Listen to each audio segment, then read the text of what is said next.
Hello, Virgo, and welcome to your March 2023 reading for the full moon.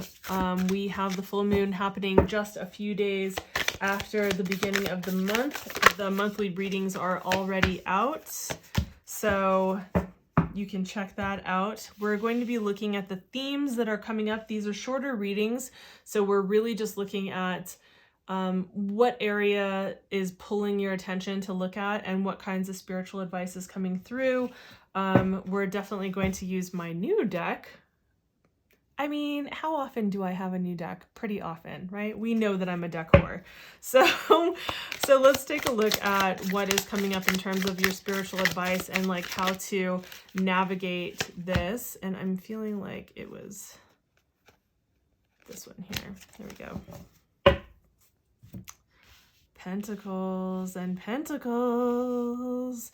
So much grounding energy. Okay, so let's take a look first at the themes that are coming up for the full moon. Now, here's something that I want to make sure that I point out. For the readings that are full moon or new moon readings, these are really short, quick readings. So if you want the full picture, I would say check out your monthly sign for the sun or rising sign for Virgos, and otherwise, book a personal reading. So themes, where your attention is being drawn. Right now with the full moon, we are building and building and waxing, and the pressure is building, and we get to the pinnacle, the peak of the full moon, and the energy is ripe and pregnant with life and possibilities, and then it bursts. And about 24 hours after, about a day after-ish, we start to feel like the waning of that moon phase, especially as we go on through until the new moon, right? So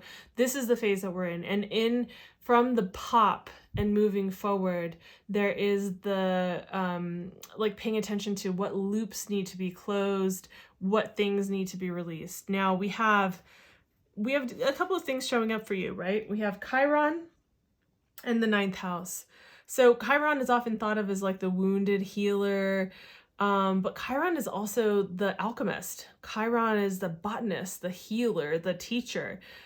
Chiron alchemizes his wounds and is able to learn and glean the wisdom from that, and then disseminate that knowledge, that wisdom to others in their world, to be of service, to offer something, right? It's like, but it takes like this very personal, weird pain point, like the kind of pain point where you're just like, why does everyone else have this thing figured out, but I don't seem to have that, right?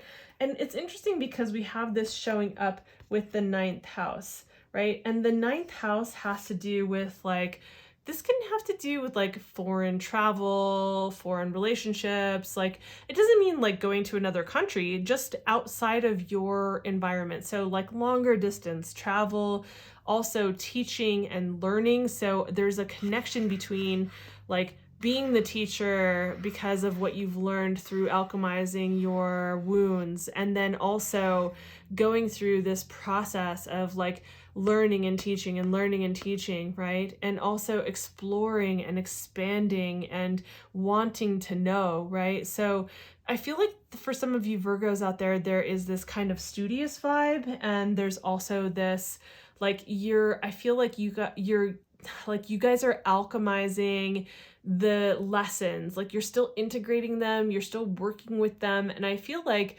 the thing with the full moon to the new moon is it can feel really a little bit more inwardly focused. So it's a good time to do inner work. And not just because of the seasons, like depending on where you are in the world, it's still, for instance, where I'm at, I'm looking out my window and there's snow outside, so, and it's March.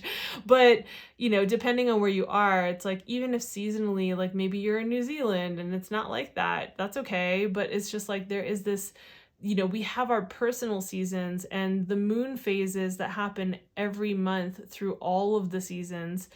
We have that that half of the month where it's like the energy does kind of draw us in a little bit more, or we're more introspective. Even if we're super social, there is this part that needs to be processed and alchemized, right? So, I feel like I don't want to belabor that. I tend to be long-winded, as you guys know, so there you go. So that's the area that we're looking at. And with your spiritual advice, it's like we have the 10 of Pentacles and the 5 of Pentacles. Very interesting, right? Like, so we have like split into two, we have the 5 from the 10. And we also have, like, notice that the Virgo sign is right here, and we're reading for Virgo. By the way, Virgo, Chiron is often associated with Virgo as well. So, and Virgo is traditionally ruled by Mercury, right? So we have Mercury, we have Virgo, and it's showing up in the 10 of Pentacles, which is really interesting because the 10 of Pentacles has to do with the values that we have that are long held, what we're creating for that will stand the test of time, whether that is monetary or relationship or something. Like, we're looking for something that's tangible, something that doesn't feel like it's going to slip through our fingers, something that we can create. Now, I think for some of you, this has to do with like what you're considering with regard to something that you're studying, who you're studying with, or with like your career path, like your purpose, your work in the world, because I feel like the pentacles are showing up to kind of just like highlight what it is that you're creating, right? Like what you're materializing in this world. And so there is this focus on like, hey, as you're considering these themes, as you're moving through this particular transit, really consider like, okay, well, what am I doing? What's going to create what can I create that's going to stand the test of time, that's going to be not a legacy necessarily for like children or whatever it is, but like, what can I create for my own legacy in this world, for my impact in this world, and for my future self, right? And then we also have the 5 of Pentacles, which is like, it's interesting because you might say like, well, how the hell is this like a spiritual advice card? And it's just kind of like, hey, the 5 of Pentacles calls you out and says, look, it's not all on your shoulders. You don't need to bear this like burden alone, or the decision making or the brunt alone. I think you need to reach out to people and like really utilize the connections that you have, the people that are in your world, so that you can get some sagacious guidance, so that you can know that you're not all alone and out there in the cold. Like, you have your chosen family, you have people in this world, even if it's not like blood relative family, so it doesn't really matter. Like, this is about you recognizing that you're not at a lack or a disadvantage. You may have things that are not there that you would like to have, but you have so much going for you, and this is about recognizing what that is. So if you want a bigger picture about this, I would say, check out your Virgo sun rising video, which I'll have up here on the screen. And if you want something that is not a collective reading and more specific to you, I have 30, 60, and 90-minute readings. All of that is down below. Otherwise, I'll see you in the next video, and I hope that this was helpful. So, I'll either see you in the monthly or in the new moon. Bye.